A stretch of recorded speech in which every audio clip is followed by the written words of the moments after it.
mudane madaxweyne waa ku salaamay salaanka bacdi mudane madaxweyne waxaan ahay wiil curyaan ah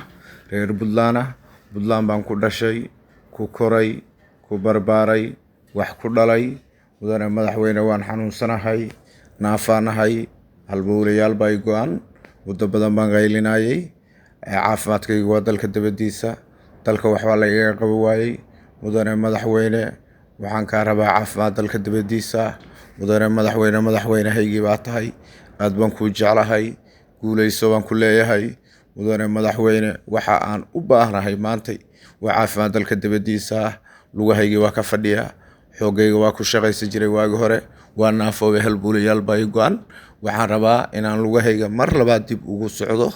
oo sidaan ugu soco jiray oo ugu shaqaysan jiray inaan ugu socdo aad baan ku salaamayaa mudane madaxweyne intaasaan ka